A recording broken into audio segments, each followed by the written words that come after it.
What's up, everybody? Welcome into the first official episode of the Locker Room to Life podcast on the Romanella's YouTube channel. Head to youtube.com and make sure you hit subscribe to the Romanellas. That's us, by the way. I'm Andrew Romanella. This is Juliana Bellar, my fiance, future Mrs. Romanella, and we are here. It's the first official episode of Locker Room to Life. Why? Because Juliana, after our pilot episode, the people clearly wanted more. They want more. So here we are, giving them more. Jules, tell us what today's topic is. Can I get a drum roll, please? Drum roll, please. Today's topic is what it takes to become an elite athlete. Ooh, I love that topic. And we made sure we brought notes for the people, for specific to both myself and Juliana. We'll let Juliana get it started. So my 4 keys that I think that you should abide by if you want to become an elite athlete are love for the sport, constant commitment, grit and tenacity, and routine. Love for the sport, constant commitment, grit and tenacity. That's 1, correct? Yeah, I'm combining that. I like it. No, it's fair though. And routine. Okay. I'm going to say that one principle for myself. Now, I didn't put it on my 4 so that we didn't have the same 4 for everybody. But the love of the game for me, Jules, is like one of the most important things for an athlete or somebody that plays a sport. So let's start there. Okay. So in the pilot, I dropped that a little bit. If you want to be elite at anything, it's going to be hard. So you have to love it. So you have to enjoy what you're doing because you're going to have a lot of hard days, whether that's workouts, injuries, things that you go through as an athlete, and you have to find what drives you to push you through those hard times. And that's usually why you play, why you love it so much. That makes sense. And I have to imagine, at least for me, but I'm asking you this, you have something that you fall back to on days when maybe the love for your sport or your activity isn't coming as quickly, whether that's a book or a quote, or I'm a huge YouTube person, so I listen to something motivational. Do you, Jules, have something for when you need to come back to your love of the game? Yeah, I have a lot right now since I've been alive for so many years, and I rely on them in different areas, different quotes, different books, different people that are role models. But life veteran right here. One thing that's really cool that sticks out to me since you just asked me that was a reason to be a college athlete, a little incentive here. When I went to UNH, it was really cool. You would come in as a freshman and you would get to pick a picture that goes above your locker and a quote that goes with it. That's cool. So the quote that I picked was actually from a former U.S. women's soccer player, Mia Hamm. GOAT. And it went something like, somewhere behind the athlete you've become and the hours of practice that you've put in is a little girl who fell in love with the sport. Play for her. So every day when I went to my locker for 4 years, it would be above and I got to look at it. And now it's obviously in my parents' house. But that quote was super meaningful because, yeah, you get so caught up in the grind and how many years you put in and the hours and the stress and the time that sometimes you forget that at one point you might have been 4 or 5 years old and just enjoyed what you were doing. And I think that's huge. Like no matter what point of sport you're at, whether you're in youth sports, in high school sports, college, trying to be just elite at any level, transitioning out of being a collegiate athlete to regular life, no matter what, you have to have things you can go back to. And here, Jules is talking about a quote. I'm a big quote person as well. My father wrote a leadership book, so that helps a lot. Shout out Big Rock. Shout out Leadership Library and Tighten the Lug Nuts, the story of balanced leadership. But that's not why we're here to promote his book. The point, though, is that like the love comes in waves. Like anything that you love, some days you love it at what feels like 100%, and some days you love it at what feels like 80%. So I would urge everybody out there, if you want to be elite at anything, there has to be devices you come back to that help you re-engage in the excitement of what you're doing, because there are hard days. That's adversity, right? So it's like, if you don't have those things, like you're talking about the Mia Hamm quote, I think it's really difficult for people to stay on the path of being elite. Definitely. And I think that segues nicely into my second key, which is constant commitment, and relentless discipline. Relentless. That's a great word. I love the word relentless. We should get some shirts with that on it. Yeah, maybe we'll put that when we eventually get a Locker Room to Life studio. We have some of those cool words on the wall. Yeah. All right. I would love that. If everyone subscribes to the Romanellas on YouTube, we'll be good. So constant commitment, discipline, every decision that you make to become an elite athlete matters. So every decision your family makes, what training facility you go to, who your coaches are, what connections that they might have, the network that you're involved in, the nutritional decisions you make to fuel your body, how much sleep you're getting, things like that. It needs to be in the back of your mind at all times, and anyone who is associated with you to help you reach that elite level. And sometimes that can sound really intense, especially from coming from gymnastics, my sport. Yeah. And maybe it's not for everyone, and that's totally fine. And no one enjoys life more than a retired athlete. Like, I'm living. That's so true. Yeah. I'm living every day now. But, you know, there's no half commitment. If you're going to do it, if you want to become an elite athlete, you have to go after it. That's exactly right. Now, let me ask you this question. What was a harder discipline for you? Showing up every day and doing the training, or saying no to the things that your friends were doing while you were training? I would say the first point that you made, because I honestly had no issue saying no to things and sacrificing part of my life because I loved it so much, which goes back to my first key. It all connects. That's exactly right. Everything is connected. I would actually say the hardest thing for me was saying no. And it's not that I didn't, like, I needed to go hang out with my friends or I needed to be involved in those things. I think that I fought this battle. And this is also an aspect of this. I don't even know if we put it on our points, but it's like, you got to know you want it. And I think I fought this battle sometimes of, what would I rather?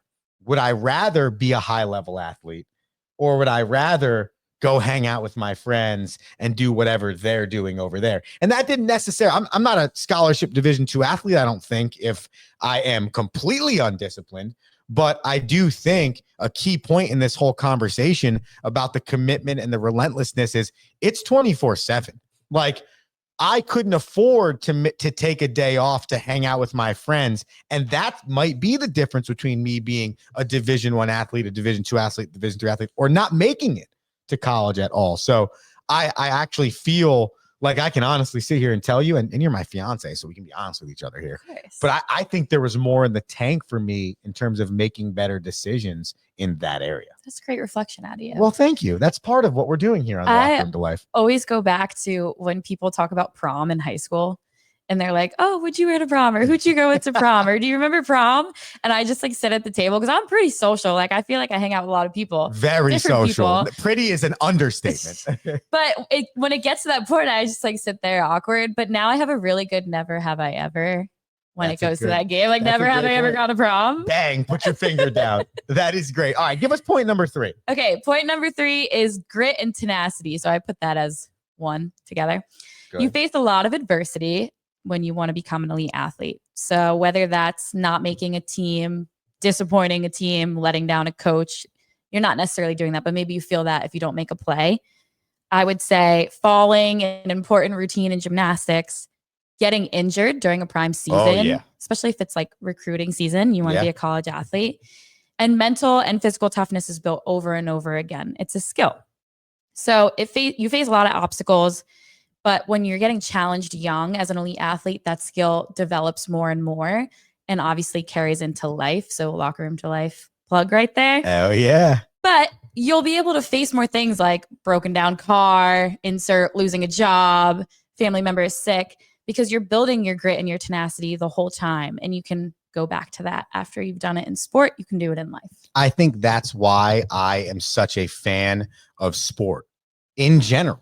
Because I just think it's the easiest way to teach you how to garner that grit, how to gain that tenacity, how to handle that adversity. How to handle hard things. Yeah. And also some of it, I know this is going to sound weird from somebody that takes athletics so serious, but it's also easy to handle when you're also talking about a sport. Like, though at 14, that beam routine that you needed to like get to level 10 was so life or death to you in that moment, it also, if you didn't land it, was easier to get over than 10 years later, you crashing your car or you not getting a job or something that's really tough. That's like real life here, people.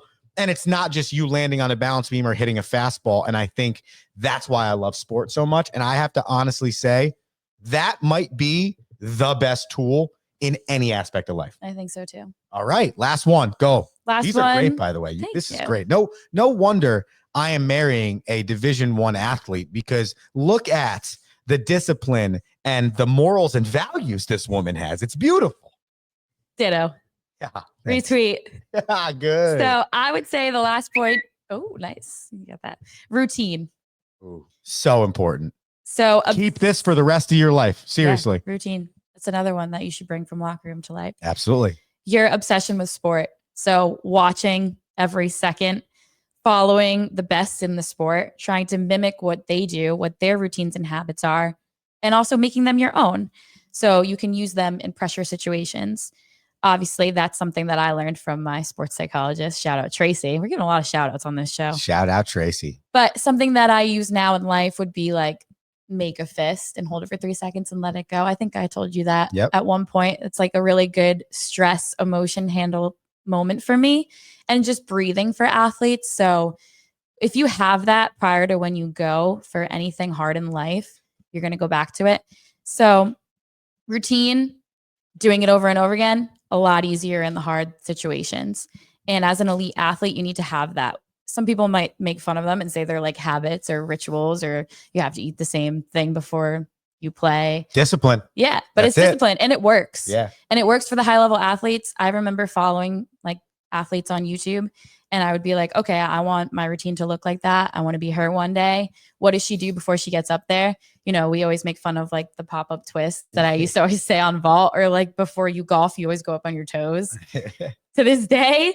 But those things matter. It's part of the routine. You got to lock in, and that's how you do it. So routine is important to being an elite athlete. And by the way, and as you see, Juliana set this up appropriately, but the routine, to have the routine, you got to have some grit and tenacity, because again, there are going to be some days when you're like, I don't want to do this. You got to stay consistent and committed, and you got to love what you're doing. So at any point in time, any of these 4 principles that Jules is talking about, if you want to be elite as an athlete, if you want to be elite in the working force after graduation, or you're already in your career and you just want to keep being elite, any of these 4 could be a number 1 on any given day.